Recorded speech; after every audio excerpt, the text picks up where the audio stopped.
Qué rico, sabroso, también dulce. Qué rico, rico, rico, rico, rico, sabroso, también dulce. Qué rico, rico, rico, rico. Bienvenidos, queridos amigos, a su espacio de reflexión y análisis, Qué Rico Show.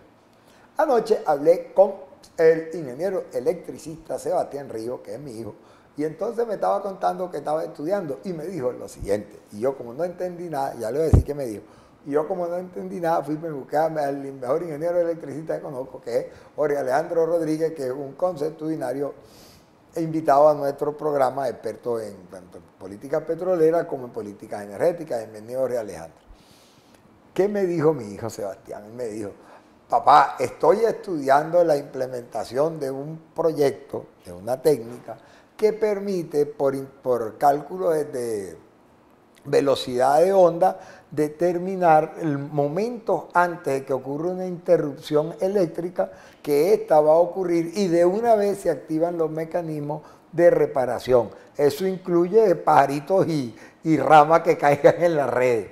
Y después me agregó que las redes eléctricas fundadas desde 1920 están concebidas para que ni la guerra las interrumpa. Yo le dije que aquí había un servicio parecido, pero que marchaba por Impostel.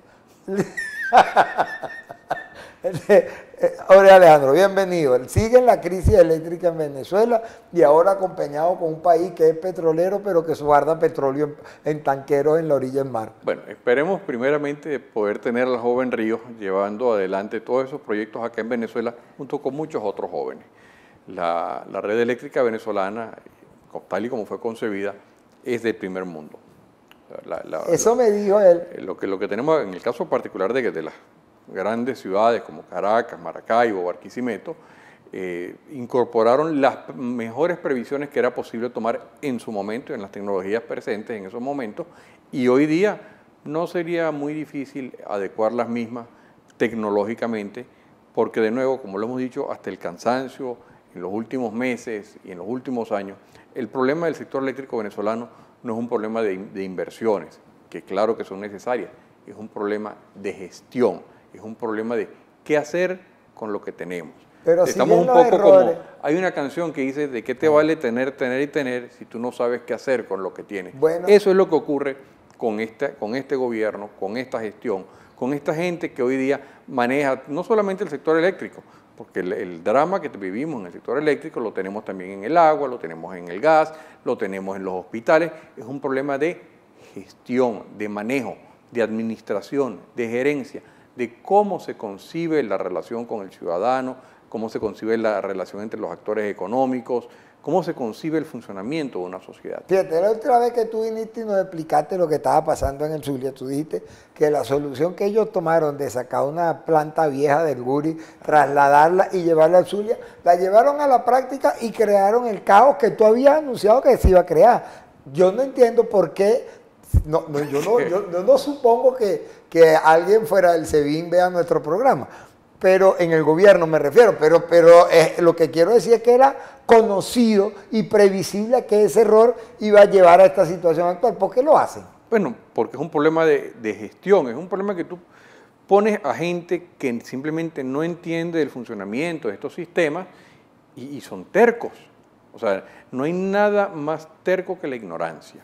Sí, yo creo. De hecho, la frase que normalmente se usa es la ignorancia es audaz. Ah, o sea que no es un problema de gestión, sino de indigestión de poder.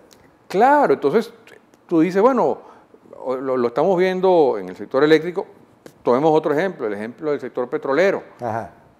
Este señor que hoy día maneja PDVSA, agarra una PDVSA viniéndose al piso con una producción de 1.700.000 barriles, y uno decía, mi peor predicción, vamos a decirlo así, yo decía, con base en ciertos números y ciertos análisis, uno pensaba, esto va a llegar a 1.300.000, 1.350.000 barriles. Como y ahí dice, sí, este desastre va a llegar, o sea, el fondo de este pozo, lo más bajo en lo que vamos a caer, es 1.350.000, porque yo pensaba que era imposible caer más abajo.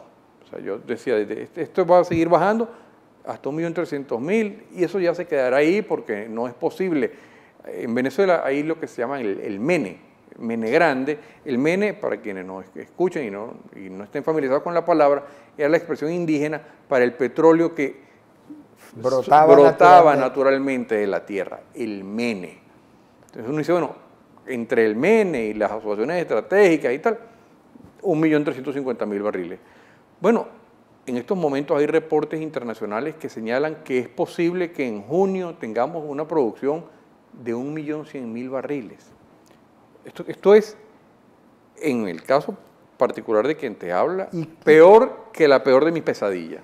Y hay un tolete que se paga por adelantado a China, claro, y un tolete que hay que darle a Cuba. Ahí estamos hablando de la producción. Esto no es la exportación, esto es la producción total. De esa producción total, réstele usted 400.000 barriles de los rusos, 400.000 barriles de los chinos, que ya están comprometidos. Y 100 de los cubanos.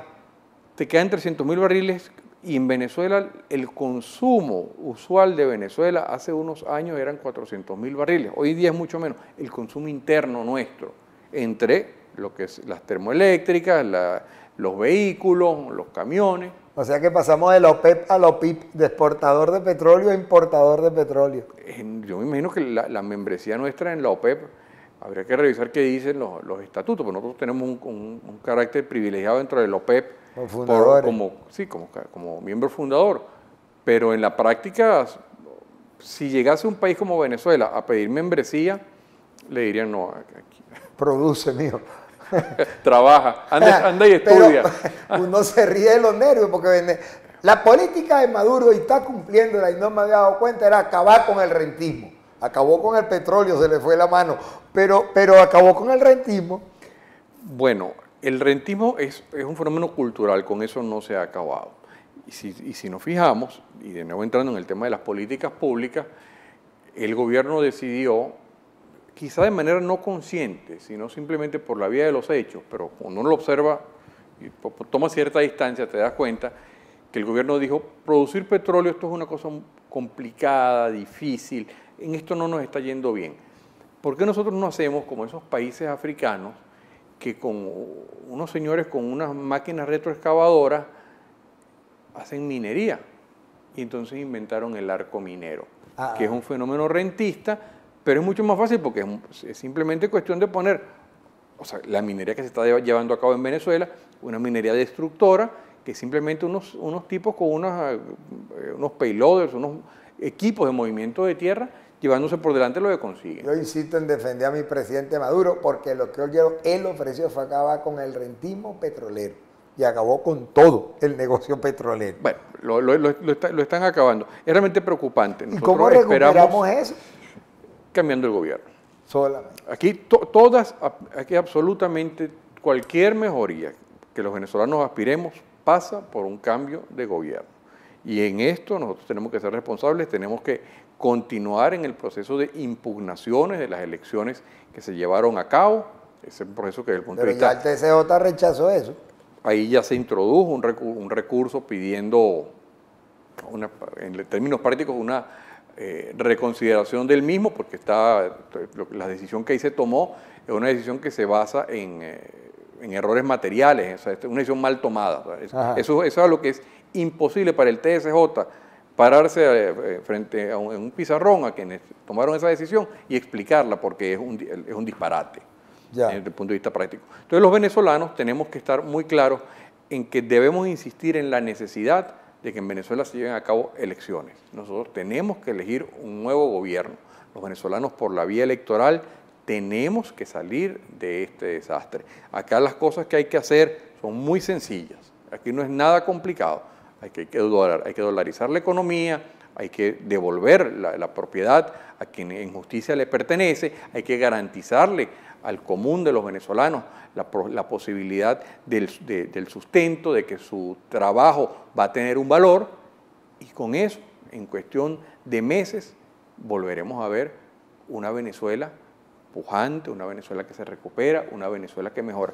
No es una cuestión de... No hay recuperación posible con Maduro y su reestructuración, relanzamiento, lo que sea. En lo absoluto. Bueno, queridos amigos, feliz fin de semana. Lo mejor. Qué rico, sabroso. rico, rico, rico.